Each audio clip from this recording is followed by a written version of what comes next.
বিপ্লব পরবর্তী আজকে নতুন সরকার আসছে, নির্বাচিত সরকার। আমরা আশা করেছিলাম তারা এই বিষয়টা আমলে নিয়ে বিপ্লবের আকাঙ্ক্ষাকে ধারণ করে গবেষণায় সর্বোচ্চ বাজেট দিবে। কিন্তু খুবই দুর্ভাগ্যের বিষয়, এটা জাতির জন্য একটা লজ্জার বিষয়। ঢাকা বিশ্ববিদ্যালয়, যে বিশ্ববিদ্যালয়ে বাংলাদেশের সবচেয়ে বড় বিশ্ববিদ্যালয় বলা হয়, সেই বিশ্ববিদ্যালয়ে এবারের বাজেটে 1033 কোটি টাকা বরাদ্দ দেওয়া হয়েছে। এই বরাদ্দের মধ্যে একটা পয়সাও গবেষণার জন্য বরাদ্দ দেওয়া হয় নাই। পুরো জাতির জন্য লজ্জা। তাহলে একটা বিশ্ববিদ্যালয় যদি গবেষণার জন্য একটা পয়সা যদি বরাদ্দ না থাকে, তাহলে বিশ্ববিদ্যালয়ের কাজ কি? আমাদের কাছে মনে হইতেছে এখন বিশ্ববিদ্যালয়ের কাজ হচ্ছে শুধু রাজনীতি করা, ওই যে নেতার পিছনে, প্রাইম মিনিস্টারের পিছনে দৌড়াদৌড়ি করা, ঠিক আছে? এবং শিক্ষক রাজনীতি, যেটা আমরা ফেসিবাদে আমরা দেখতে পাইছি। সেই আম ও শারমিন সিদ্দিকী নামে একজন ছিল, তার সময়ে প্রায় 1000 অধিক বিশ্ববিদ্যালয়ের শিক্ষক নিয়োগ দিয়ে পুরো বিশ্ববিদ্যালয়ে 12টা বাজায় দিছে। আমরা যখন শিক্ষক ক্লাস করতে যাই, অনেক শিক্ষক এমন আছে দেখে দেখে পড়তে পারে না, এবং এমন অনেক শিক্ষক আছে সে 20 বছর আগে, 10 বছর আগে সে একটা স্লাইড বানাইছে, এটা এখনো পড়ায়। হঠাৎ করে ইলেকট্রিসিটি চলে গেলে দেখা যায় আর কিছু পড়াইতে পারতেছে না। তাহলে একটা বিশ্ববিদ্যালয়ের যদি অবস্থা হয়, আমি অন্যগুলো বললাম না, তাহলে এইভাবে তো হইতে পারে না। এইভাবে তো একটা জাতি অনন্য উচ্চতায় যেতে পারে না। তো সেই জায়গা থেকে আমরা এবার সিনেট অধিবেশনে, যে বাজেট অধিবেশন ছিল, সেখানে আমরা সেটার প্রতিবাদ জানিয়েছি। এবং একই সাথে তখন বলা হচ্ছিল, বিশ্ববিদ্যালয় থেকে বলা হচ্ছিল, আমরা বাজেট পাচ্ছি না গবেষণায়, সেখানে আমরা গবেষণা করতে পারছি না, বিভিন্ন ধরনের বক্তব্য। তখন আমরা একটু ঘেটে দেখলাম, আমাদেরকে যখন অধিবেশনে বসলাম, বিশ্ববিদ্যালয় সিনেট অধিবেশনে, তখন এত বড় বড় অনেকগুলো বই দেওয়া হয়েছে। আমরা আগে চেয়েছিলাম, কিন্তু ওই অধিবেশনে যাওয়ার পর দেওয়া হয়েছে যেন আমরা এটা পড়তে না পারি। তো তারপর একটু ঘাটাঘাটি করে চেষ্টা করলাম। যখন দেখলাম ওইখানে 24-25 অর্থ বছরে বিশ্ববিদ্যালয় গবেষণায় তখন বরাদ্দ দেওয়া হয়েছিল প্রায় 2 কোটি টাকা। 2 কোটি টাকা প্লাস বরাদ্দ দেওয়া হয়েছে। ওই 2 কোটি টাকাও তার গবেষণায় বরাদ্দ এটা ব্যয় করতে পারে নাই। ওইখানে প্রায় 6 কোটি টাকার মতো ল্যাপস হয়ে গেছে টাকা। গবেষণার জন্য সরকারের পক্ষ থেকে, ইউজিসির পক্ষ থেকে যে বাজেটটাও আমাদের বিশ্ববিদ্যালয়ে আসে, সেটাও তারা ব্যয় করতে পারে না। এবং সে বাজেটটা যাদেরকে বরাদ্দ দেওয়া হয়, কোনো মেরিটোক্রেসি ভিত্তিতে দেওয়া হয় না, দলীয় বিবেচনায়। ওই ওই ওই দলপন্থী বিভিন্ন রঙের দল আছে আমাদের ক্যাম্পাসগুলোতে। আমরা আশা করেছিলাম এই রঙের দলগুলো বাতিল হবে, কিন্তু এখন আবার সেগুলো চাঙ্গা হয়েছে নতুনভাবে। তো ওই পন্থী দলকে, এবং এই গবেষণার মাধ্যমে আমাদের এই জাতির কোনো উন্নয়ন হচ্ছে না। 55 বছর জুড়ে আমাদের যে শিক্ষা ব্যবস্থা, এই শিক্ষা ব্যবস্থা ছিল একটা ভারতের প্রেসক্রিপশনের শিক্ষা ব্যবস্থা, ব্রিটিশদের প্রেসক্রিপশনের শিক্ষা ব্যবস্থা। এই শিক্ষা ব্যবস্থার মাধ্যমে দক্ষ জনগোষ্ঠী কখনো তৈরি করা সম্ভব না। এর মাধ্যমে কেরানি তৈরি হবে। এই শিক্ষা ব্যবস্থার মাধ্যমে বিজ্ঞান, প্রযুক্তি, শিল্প, সাহিত্য, সংস্কৃতির মাধ্যমে আমাদের এই দেশকে আমরা কখনো অনন্য উচ্চতা নিয়ে যেতে পারবো না। এবং বিশেষ করে গত 16 বছরে আমাদের পুরো শিক্ষা ব্যবস্থা, এটা ছিল ভারতের একটি শেডো এডুকেশন সিস্টেম। এখানে শিক্ষা ব্যবস্থার মধ্যে কিছুই ছিল না, এবং নৈতিকতার যেই ন্যূনতম অংশটা ছিল, সেটাকেও তারা সমূল উৎপাদন করে দিয়েছিল। তো বিপ্লবে আমাদের যে প্রত্যাশা ছিল, সেই শিক্ষা ব্যবস্থার আমূল পরিবর্তন করে নতুনভাবে আমাদের শিক্ষা ব্যবস্থাকে ঢেলে সাজানো হবে। এবং সেই জায়গা থেকে আমরা যখন ক্যাম্পাসগুলোতে আমাদের ছাত্র রাজনীতি, যখন আমরা পাবলিকলি যখন আমরা কাজ করছিলাম, সেখানে আমরা বারবার বলেছি আমরা এই ক্যাম্পাসগুলোকে এক একটা জ্ঞান উৎপাদনের হাব বানাতে চাই।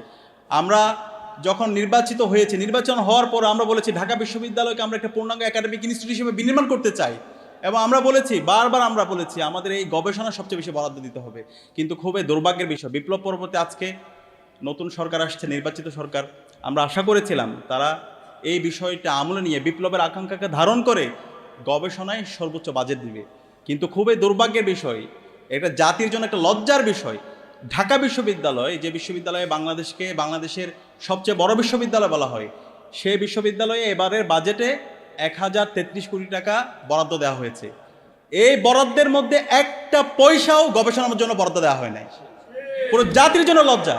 তাহলে একটা বিশ্ববিদ্যালয় যদি গবেষণার জন্য একটা পয়সা যদি বরাদ্দ না থাকে, তাহলে বিশ্ববিদ্যালয়ের কাজ কি? আমাদের কাছে মনে হইতেছে এখন বিশ্ববিদ্যালয়ের কাজ হচ্ছে শুধু রাজনীতি করা, ওই যে নেতার পিছনে, প্রাইম মিনিস্টারের পিছনে দৌড়াদৌড়ি করা, ঠিক আছে? এবং শিক্ষক রাজনীতি, যেটা আমরা ফেসিবাদে আমরা দেখতে পাইছি। সেই আম ও শারমিন সিদ্দিকী নামে একজন ছিল, তার সময়ে প্রায় 1000 অধিক বিশ্ববিদ্যালয়ের শিক্ষক নিয়োগ দিয়ে পুরো বিশ্ববিদ্যালয়ে 12টা বাজায় দিছে। আমরা যখন শিক্ষক ক্লাস করতে যাই, অনেক শিক্ষক এমন আছে দেখে দেখে পড়তে পারে না, এবং এমন অনেক শিক্ষক আছে সে 20 বছর আগে, 10 বছর আগে সে একটা স্লাইড বানাইছে, এটা এখনো পড়ায়। হঠাৎ করে ইলেকট্রিসিটি চলে গেলে দেখা যায় আর কিছু পড়াইতে পারতেছে না। তাহলে একটা বিশ্ববিদ্যালয়ের যদি অবস্থা হয়, আমি অন্যগুলো বললাম না, তাহলে এইভাবে তো হইতে পারে না। এইভাবে তো একটা জাতি অনন্য উচ্চতায় যেতে পারে না। তো সেই জায়গা থেকে আমরা এবার সিনেট অধিবেশনে যে বাজেট অধিবেশন ছিল সেখানে আমরা সেটার প্রতিবাদ জানিয়েছি এবং একই সাথে তখন বলা হচ্ছিল বিশ্ববিদ্যালয় থেকে বলা হচ্ছিল আমরা বাজেট পাচ্ছি না গবেষণায়, সেখানে আমরা গবেষণা করতে পারছি না, বিভিন্ন ধরনের বক্তব্য। তখন আমরা একটু ঘেটে দেখলাম, আমাদেরকে যখন অধিবেশনে বসলাম বিশ্ববিদ্যালয় সিনেট অধিবেশনে, তখন এত বড় বড় অনেকগুলো বই দেওয়া হয়েছে। আমরা আগে চেয়েছিলাম কিন্তু ওই অধিবেশনে যাওয়ার পর দেওয়া হয়েছে যেন আমরা এটা পড়তে না পারি। তো তারপর একটু ঘাটাঘাটি করে চেষ্টা করলাম, যখন দেখলাম ওইখানে 24-25 অর্থ বছরে বিশ্ববিদ্যালয় গবেষণায় তখন বরাদ্দ দেওয়া হয়েছিল প্রায় 2 কোটি টাকা, 2 কোটি টাকা প্লাস বরাদ্দ দেওয়া হয়েছে।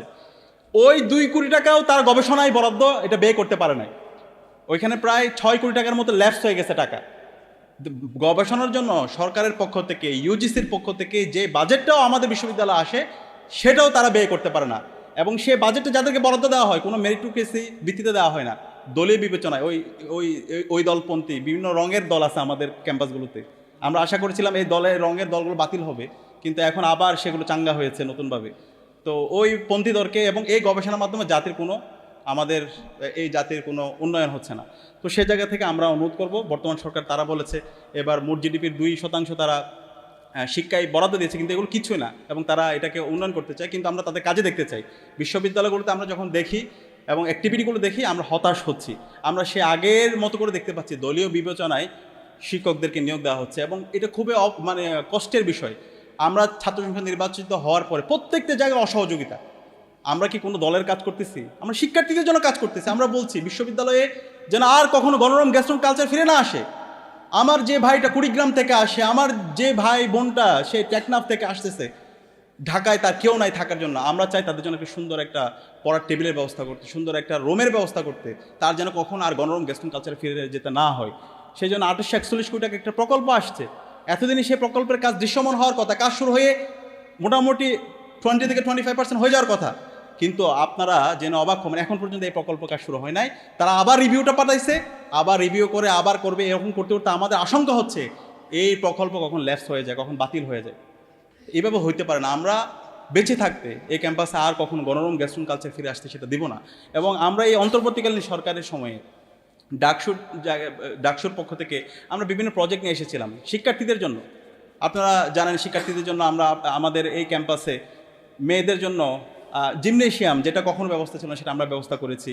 এরপর হচ্ছে শিক্ষার্থীদের জন্য আমরা সেন্ট্রাল ফিল্ডে, যেটা কখনো সংস্কার হয় নাই, সেটার জন্য আমরা 2 কোটি টাকার একটা ফান্ড নিয়েছি, বিশ্ববিদ্যালয়ের কাছে গেছি, সেটা তারা করে নাই। ঢাকা বিশ্ববিদ্যালয়ে কেন্দ্রীয় মসজিদ 65 বছরে সেটা সংস্কার হয় নাই, সেটা আমরা সংস্কার করেছি এবং সেটার আরও অধিকতর উন্নয়নের জন্য আমরা সেটার জন্য কাজ করছি। ক্যাম্পাসের সামগ্রিক নিরাপত্তার জন্য প্রত্যেকটা জায়গায় সিকিউরিটি গার্ড স্থাপন করার জন্য আমরা ফান্ড নিয়ে এসেছি। ক্যাম্পাস যেন নিট অ্যান্ড ক্লিন থাকে, সেই নিট অ্যান্ড ক্লিন থাকার জন্য আমরা কিছু ডাস্টবিনের জন্য আবেদন করেছিলাম, সেটা অ্যাপ্রুভ হয়েছিল। পাশাপাশি ইনফ্রাস্ট্রাকচারাল ডেভেলপমেন্টের জন্য কিছু ভবনের ডেভেলপমেন্ট করা, রাস্তাঘাটের উন্নয়নের জন্য আমরা কিছু ফান্ড নিয়ে এসেছিলাম। যে পুকুরগুলো আছে ক্যাম্পাসের পরিবেশগত, সেই পরিবেশ সুরক্ষার জন্য সে পুকুরগুলো সংস্কার করা, লাইটিং করা, সেটার জন্য আমরা কিছু প্রজেক্ট নিয়ে এসেছি।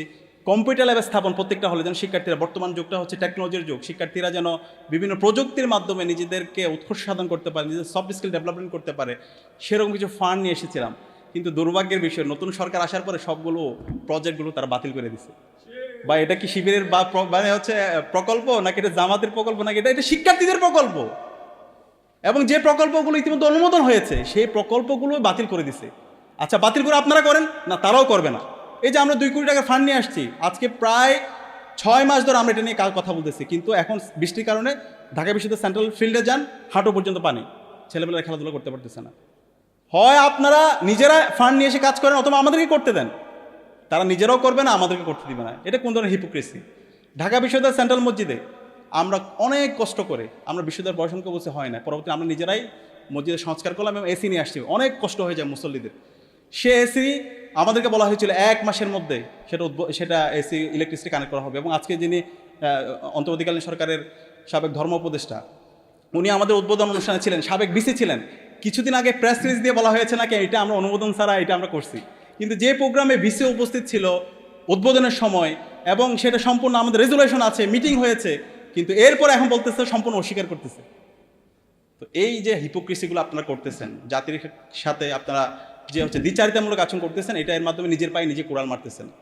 বাংলাদেশে সাবধান করছে আপনাদেরকে, বাংলাদেশে যে জুলাই প্রজন্ম আছে সেই প্রজন্ম বাংলাদেশে যতদিন ইনসাফ কায়েম না হবে ততদিন পর্যন্ত তারা লড়াই সংগ্রাম জারি রাখবে। ইনশাআল্লাহ বাংলার এই মাটিতে আমরা এই শিক্ষা ব্যবস্থার আমূল পরিবর্তন করব। শিক্ষা ব্যবস্থার যে ফেসিবাদী এখন যে আমরা রূপ দেখতে পাচ্ছি, যে শিক্ষা ব্যবস্থার যে বস্তা পচা আমরা যে কালচার দেখতে পাচ্ছি, সেটাকে আমরা সমূলে উৎপাদন করে আমরা নতুন শিক্ষা ব্যবস্থা নতুনভাবে আমরা শুরু করবো ইনশাআল্লাহ।